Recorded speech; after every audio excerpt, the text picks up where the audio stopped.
The reality is, we all know what it feels like to want something, have a really deep desire for something for a very, very long time. We know what it feels like to not have a prayer answered. And all Hannah wanted was a son. She just wanted a child. I mean, Penina had been antagonizing her for years. And quite honestly, she felt inferior.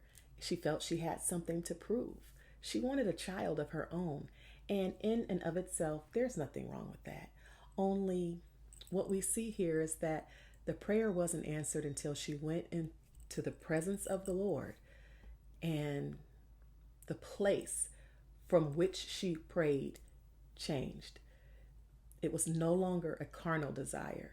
It was no longer born of competition and strife and insecurity.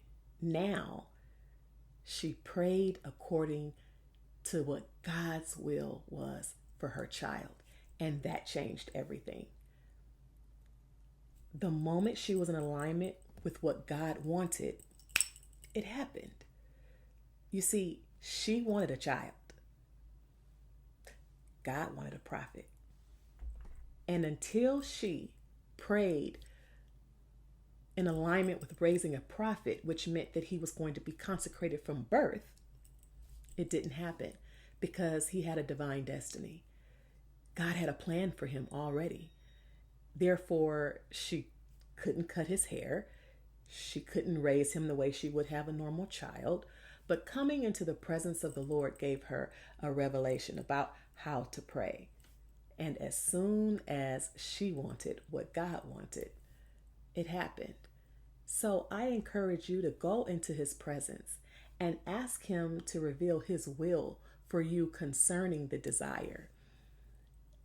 At the end of the day, what he wants is best. Now unto him who is able to do exceeding abundantly above all you can ask or think, according to the power that works in you. So, what is his will concerning the situation? Because just like Hannah, it's possible you may be asking too low. She would have been fine just being a mom, but her destiny was to be the mother of the prophet Samuel. It was God's plan for her to be a mother the whole time. How about that?